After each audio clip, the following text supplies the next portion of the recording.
Hi everyone, welcome to Be an Artist. I'm here with Nikki Franklin today. Nikki and I met because of her group Ecstasies, where I'm tap dancing. And welcome, Nikki. How are you doing? I'm great, thanks, Petra. Um, Tell us a little bit about your how you got started in the arts. You're a vocalist and a pianist, right? Yeah, they're my main two instruments. I actually started as a pianist. I think my first gigs were when I was before I could drive. Starting out playing. No doubt, completely rubbish but enthusiastic. But I didn't start singing until I was in my late 20s. I was really late to doing that. I always left that to other people. But I think I actually started singing kind of by accident because I was playing for a gig and the singer didn't turn up, and they were like, "Well, you've got to do it." so, so I did because I had to, and it was like, "Oh, I can do this. That's all right." So yeah, a lot of a lot of my creative choices seem to have happened because of some random incident. Yeah, isn't that funny the way world goes? I met you when you were in the middle of your PhD for composing, I think, composition for accordion. Yeah. How did you go from being a pianist singer to composer to composition for accordion? Because that's not a very widespread specialty, is it? Yeah, no, it's pretty specific. You're right. Um, well, I was a like a singer pianist when I was about 30, 32, 30 maybe, in my early 30s anyway. I had two young children and I was leaving my husband. And I thought I can't sustain being a single parent with just doing gigs. It's not going to happen for me. So I went back to university. So I did my undergrad. Uh, so whenever it was, I did my undergrad in music. Um, um, yeah, which was interesting times down at university in Sussex. And that's when I started composing. So that's the thing with things like university, is it opens you to opportunities and places and events that you might not otherwise have been privy to. So, and that's where I started composition. I did jazz studies on the side, so they shipped me up to the Guildhall once a week for jazz piano and singing lessons. Um, and I ended up getting a first in my degree, which was like, wow, that's cool. So, and also as part of doing that, I joined the London Vocal Project because of my link with the Guildhall. And through some other friends who were musicians in London, I joined Pete Churchill's vocal group up in London, and that really got me sort of into the London scene. Um, and having done my degree, then Pete said to me, he was like, "Well, you should apply for the academy for your masters." It's like, Pete, don't be silly. But I did. I applied for the academy in Trinity, and I got into the academy to do my masters in composition, which was like, oh God, how am I going to do this? I've got two children now at infant school. They were in Crawley, so a little way out of London. And in fact, when I first was given the place in at the academy, I was living in Brighton, so I was looking at it all on paper and going, well, if we move a little bit closer, I can deal with some childcare. And so I ended up with this crazy life for 2 years because it was 2 year masters there, um, dropping the kids to school, taking the train up to London, going to do some studies, arranging for random people to pick them up or dashing back, sometimes even on a Wednesday because we had jazz composition and arranging until 10 o'clock on a Wednesday night. Mhm. So sometimes I'd go in for my morning lectures, get the train back, go and give kids some dinner, park them again with someone, poor scraps, and then come back up to London to do the evening session. Um, it's amazing what you can do when there's enough incentive. But coming back slightly to your question, sorry, I divert. Um, when I was doing my masters at the academy, I was actually one of the first projects we had was I was teamed up with um, the composers were teamed up with performers, with masters performers. And there was this guy, Raphael Luke, Polish accordionist, and I was like, I don't know anything about the accordion. I want to work with him because I'm here to learn new things. And it became the beginning of a great relationship. You know, we did a lot of work together. Raphael taught me lots about how to write for the accordion, introduced me to other people. I became quite enmeshed with the accordion department. I ended up writing an accordion concerto for my final piece for my masters, which was great, you know, in the Duke's Hall with a full orchestra, and that was Martina Slavickis who played that. Yeah, so and it was because of that I took a year off again after my masters. Spent some dedicated time with my children. Then when they went to secondary school, I was like, well, they're in secondary school now. I could do my PhD, having come this far.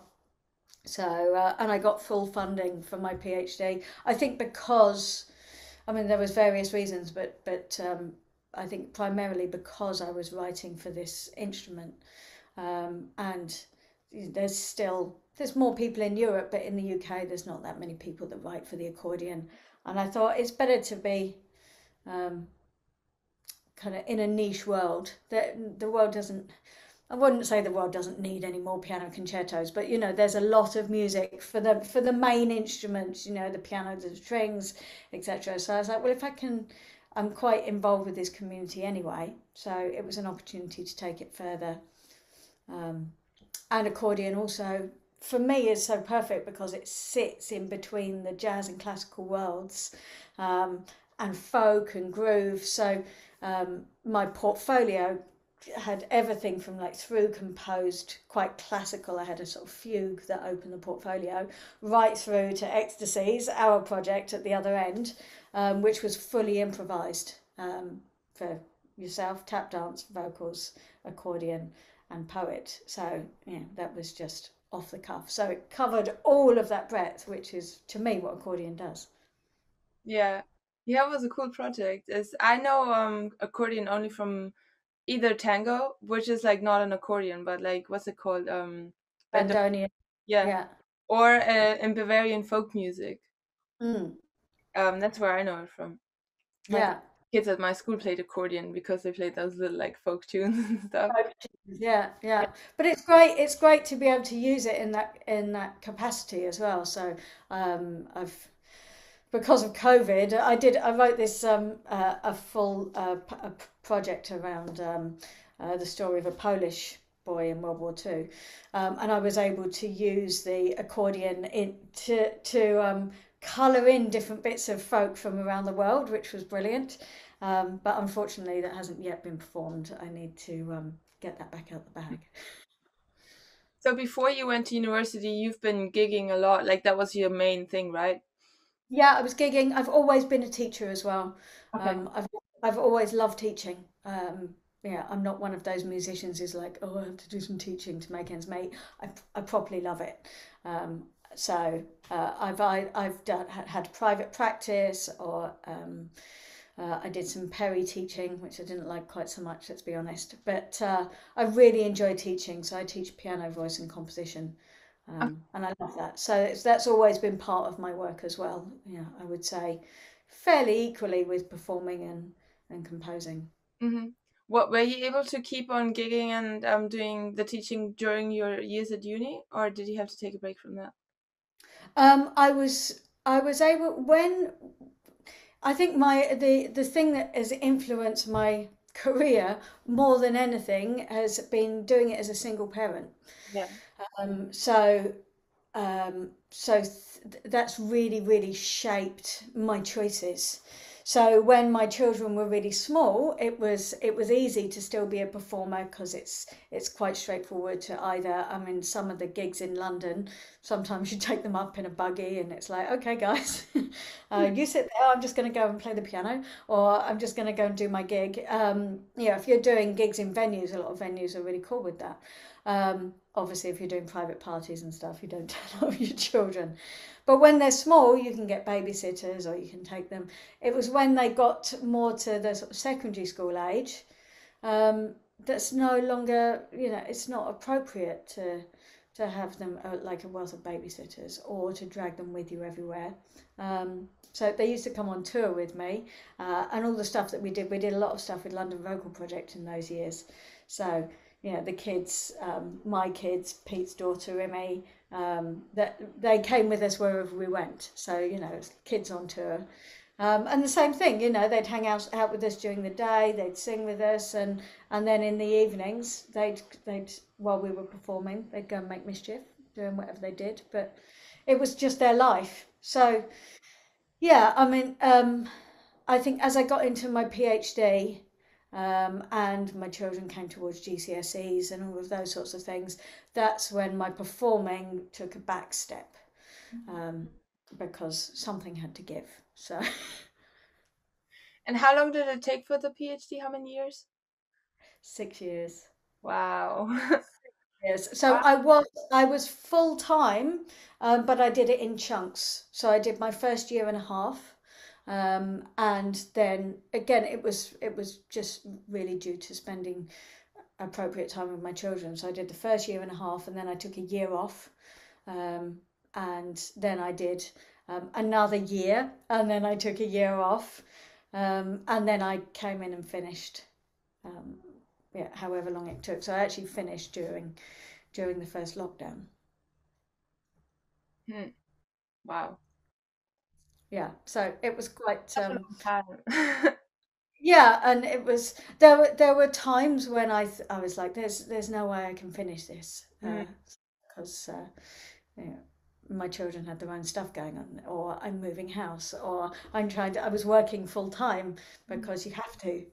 So I'm working full time, doing a PhD full time, parenting full time. You're like, there's a lot of full time going on here. But I made it, so it's all good. I'm glad to have finished studying finally. After how many years? 12 years. I finished 2012. Hang on, 29. 2006 was when I started my undergrad. Yeah. So 2006 to 2021, so 15 years. Wow. That's crazy. That's a great It's crazy, isn't it? Yeah. Do you think you benefited like in any way from having had a career before you started school? Because most kids just stumble into university after high school because they think that's what's the normal thing to do. But do you think your perception of everything was different because you had this on-job experience before? I'm sure it was. It just gives you, I mean, but also by the time I started university, I'd already been teaching as well for a few years. So there's, we didn't have big classes in Sussex. I think there was about 20 of us on the music degree. It wasn't like one of those things with reams of people. So you get to know everyone. But a lot of the teenagers that were there, straight out of school, when they're talking about some stuff that I considered really basic theory, and they're like, I don't know what that is. It's like, well, I've been teaching that for years. And of course I was confident with performing because I'd been gigging for years by that point. I was 30 odd. So I'd literally been doing gigs for years. So it wasn't a deal at all. And having just some life experience was really great. You put that into your projects. I also think that having to balance, time management, having to balance dealing with my children and and running a home and doing gigs and so on, meant that there was certainly not a choice to leave things to the last minute. So, that typical, when you imagine that university rush and working through the night to get to your deadlines, I didn't have that because I couldn't afford to get into that situation because there wasn't the time to pick it up. So I think that really, really, the balance of all those things really helped. It's why I ended up with such great degrees. I got first class honours and I got a distinction in my masters, all of those things. But I think it was because I was time management and life balance, I guess. Cool. Did you get one of those hats when you had your PhD? Don't you get a hat? Or do Do you you know get what? If you get a PhD in COVID, you don't get a hat. So, but I'm not yeah, so I haven't had a graduation. In fact, it was a very damp ending to the whole thing because it was literally in the heart of the worst lockdown. So, when was um it was so it was quite protracted because of COVID. So I think I put in my final submission was in March 2020. And then I eventually had my viva in that June or July. And then I had 3 months to do my corrections. And then, but the whole process, sort of even after the corrections have been signed off, it took weeks and weeks. It was very slow because that was the situation. Everyone was struggling with everything. So it was actually a year after I first submitted that I finally got the, well, hey, you're a doctor now. But was yeah, it Zoom, like not even a Zoom graduation?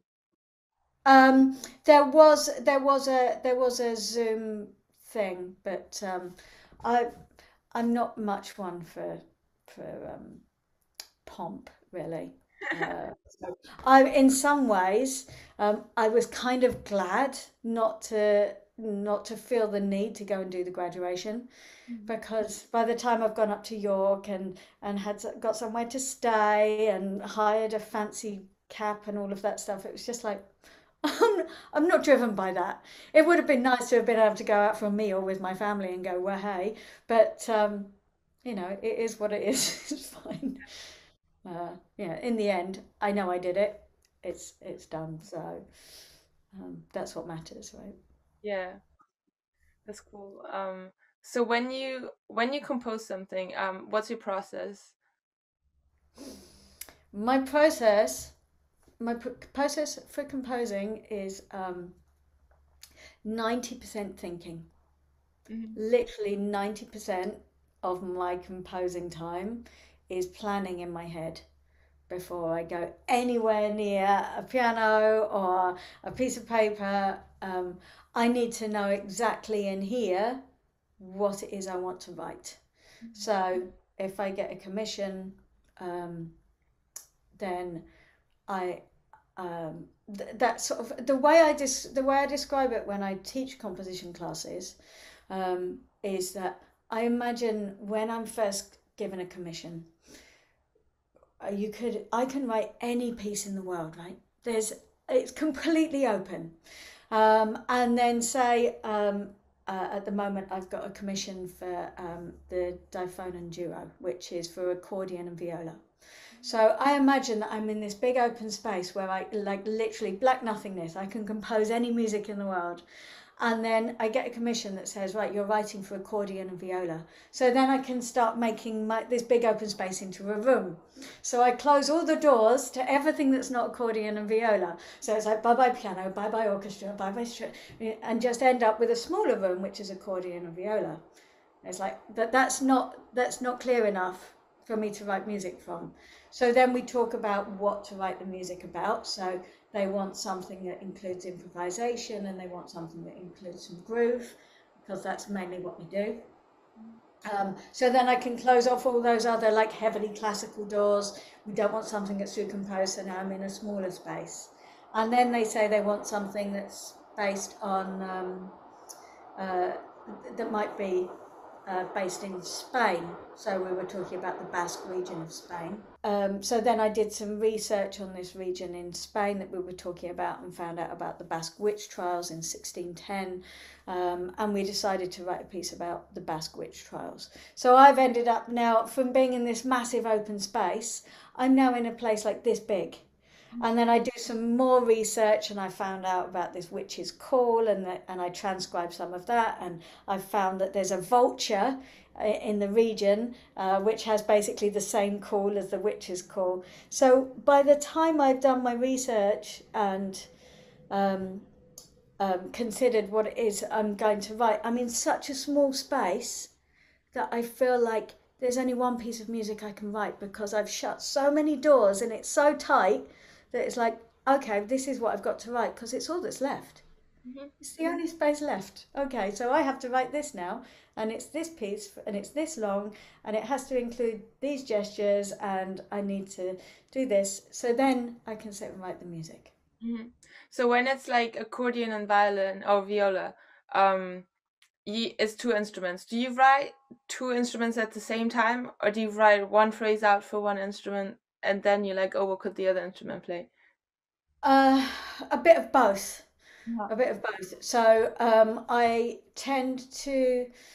sketch some gestures that I want in the music. So I might have some phrases, I might have some rhythmic material. Um, so those become the sort of building blocks for the music. So then when I start to write, it's like, okay, so the accordion can do this and the viola can do that, and they start doing that, and then it's ways to twist that together, and throw it apart, and then thinking of how you want the energy to be in the music. So if when you've got them at different places, there's a certain energy. If you want to compound that and create tension, then you can bring them together even into like moments of unison, which can be really powerful. So it's about the energy, I think, more than the orchestration per se, or using one to deliver the other. The other thing is that's always really important to me is that I want musicians to enjoy playing the music, or be challenged by, that sort of enjoyment that we like, the music that I give them.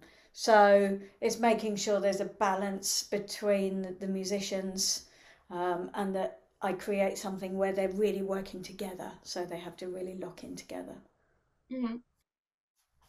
How do you keep the balance between singing, piano, teaching, and composing? Because everything needs a certain amount of practice for it to be good enough to actually work with it. I find that whatever I do, whatever I'm focusing on at one time in music, fuels everything else that I do. Mm-hmm. So if and obviously doing the PhD, composition PhD, I was doing mostly composing for those years. The teaching sort of takes care of itself, but because those are hours that are dedicated to earning a living, so it has to. But for example, if I'm spending my creative time composing, when I come back I play the piano every day, I sing every day. Sometimes that's structure practice, sometimes it's just, just to play or sing.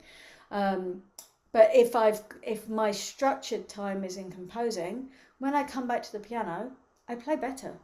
Mm-hmm. Because I think everything that you do in music enhances your musicality. Mm-hmm. So it's like, oh, I'll try. I can't even really explain it, but that's certainly been my experience. So if I haven't had the hours to put in, I'm not a concert pianist, I'm a groove piano player. So if I haven't had the hours to put in, it's okay, because it'll all come out. Do you do anything else to inspire, like besides music, what inspires you? Running, yeah. I'm an avid runner, yeah. Ideas whilst you're running, or is it just something that releases? Sorry, what did you say? You have musical ideas while you're running. Yes, very much so. Really? Yeah, Wow. yeah, yeah. And well, I mean, that's not why I do it, but there's certainly times when it's being out. I like trail running, so going out to the hills, and being out in nature is great. I never run with music on. I mean, I've got a constant soundtrack in my head anyway, as you can imagine.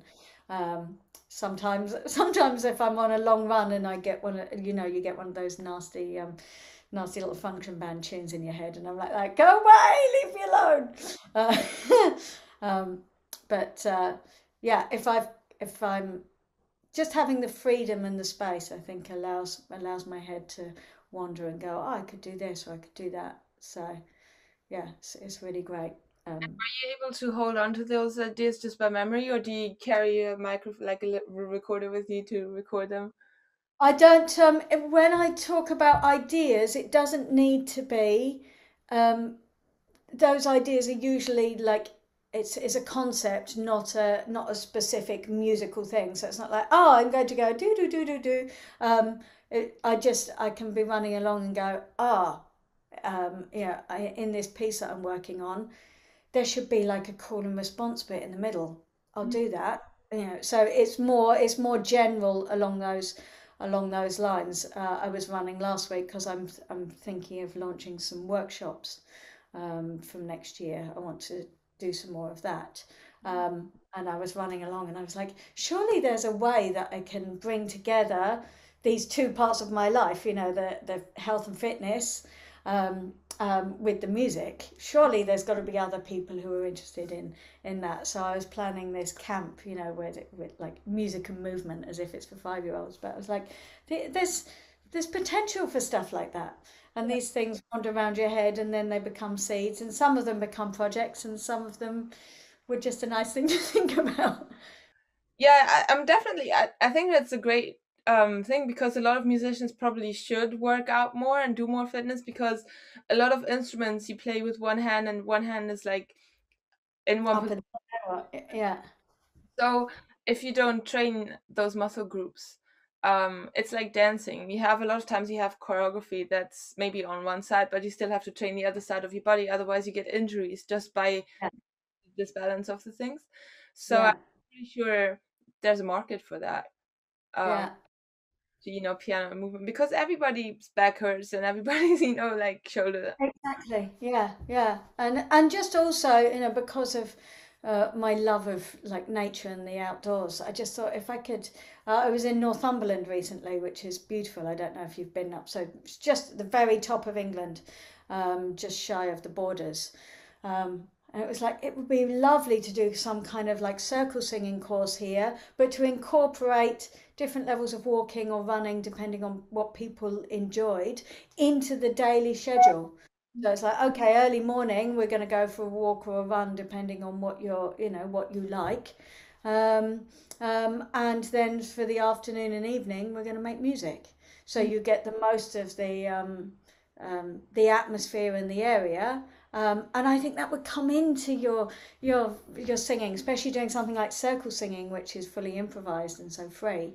Um, yeah, all these little seeds are planting. Post PhD, um, is I'm just taking my time, and the COVID situation. The advantage of that for me is that it's given me a chance to just pause for a minute, because I run everywhere. I figuratively and literally run everywhere. So it's good to go, okay, no, pause. I'm growing vegetables this year. Just grow vegetables and think about what you're going to do next year. Yeah, you just said circle singing, and now I just remembered how we actually met, because the very first time we met was when Albert Hera was in London teaching a circle singing workshop, right? That's right. Yeah, yeah, yeah. Because Albert was like, "You've got to meet this dancer. She's amazing." Um, How did you meet Albert?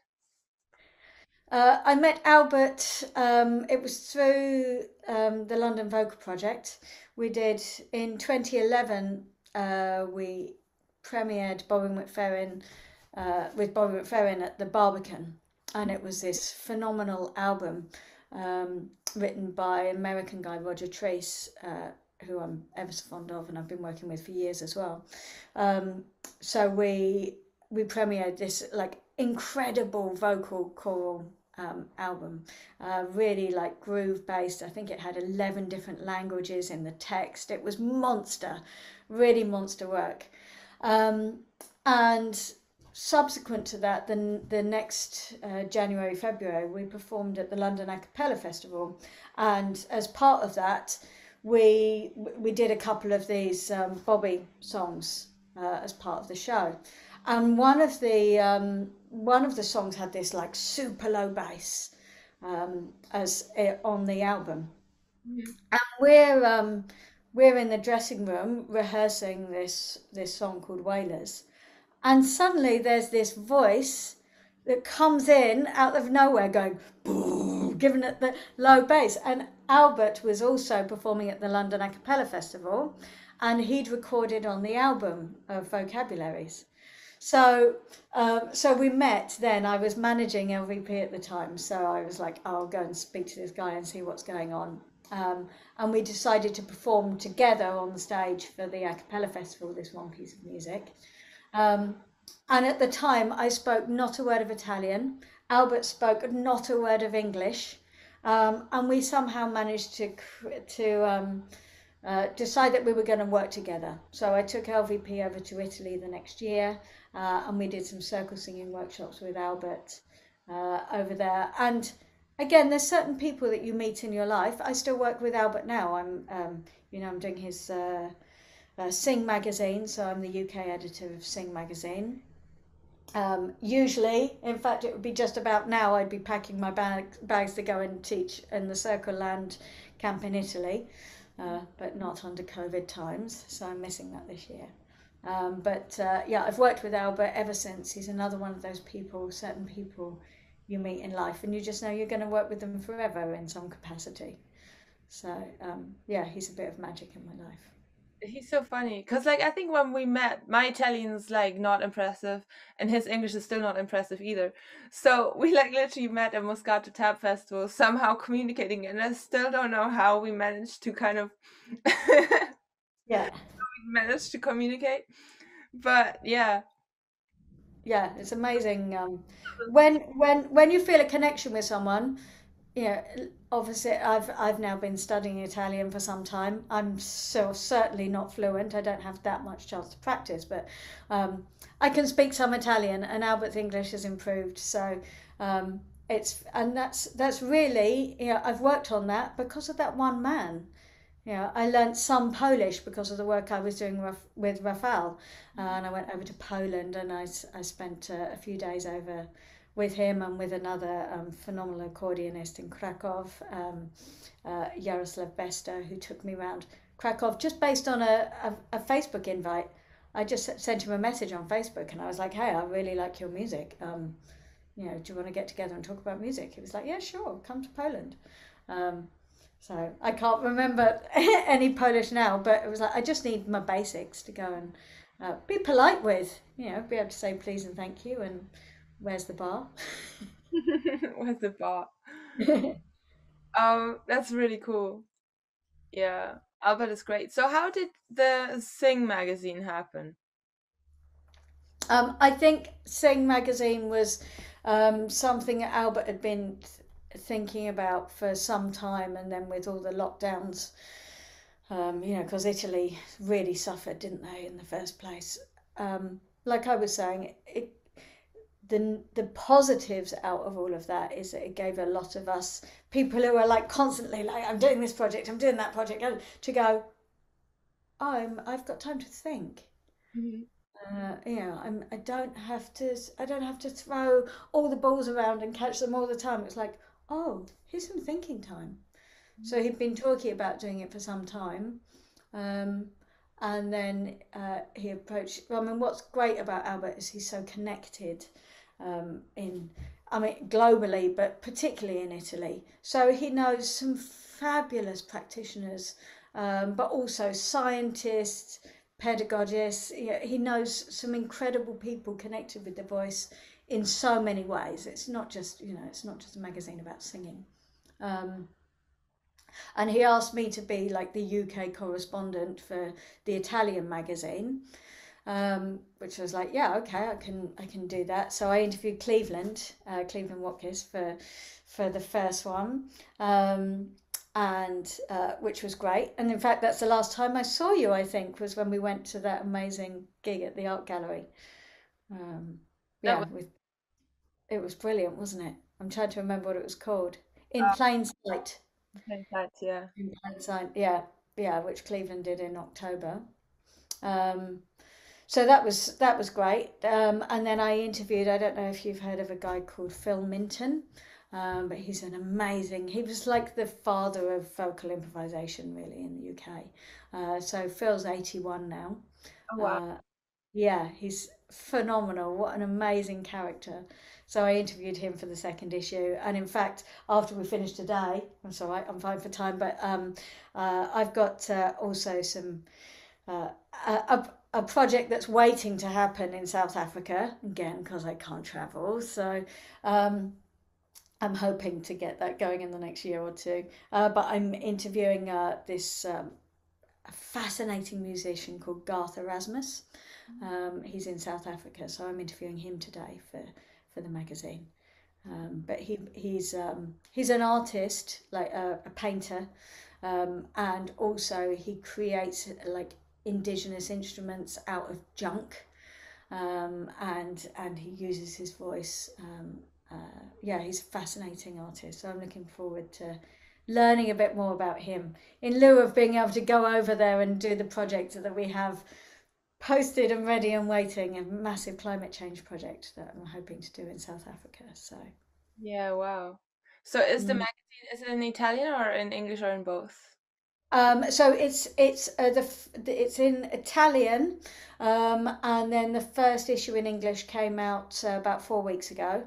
So we're a couple of issues behind. So I got some English correspondence to contribute to the English version, so that it's relevant for the English market. And yeah, so we're working on issue 2 in the UK now, and issue 3 in Italy. All right. That's Mm. exciting. Good. Yeah. Yes. So yeah, it's another Another thing for you to do. yeah, yeah. Wow. Um, anything else you have coming up that you want to tell us about? Um, my current focus is a charity event I'm doing on the 8th of August, which is a marathon in the Surrey Hills for a new charity called Musos for Musos. So my friend set up this charity to support musicians who've been affected by the pandemic. Mhm. So there's a small group. We're actually it's a walking marathon. So we're taking on what's called the Surrey Beast, which does all of the main hills in the North Downs. Mhm. So we're leaving at 6 o'clock in the morning on the 8th of August. I think there's 4 of us now who are actually walking, but then this host of phenomenal musicians from sort of mainly around London, Surrey and London area. So we've got a big band, blues band. There's some like dance bands, groove stuff, etc., soul music, all through the afternoon and evening. All these musicians have dedicated their time to come and play. So we're taking over this pub in a little village called Lye, which is like in the Surrey Hills. So they're going to set up. We'll come back from our massive walk. Yeah, so we're doing that to raise money, and that's all going to help Musicians UK. So Yeah, that's a current focus. that's great. Yeah. Thank you so much for joining me today. Thank you for listening to my random ramblings. I'm gonna link all of Nikki's information down below so you can check her stuff out. Till next time.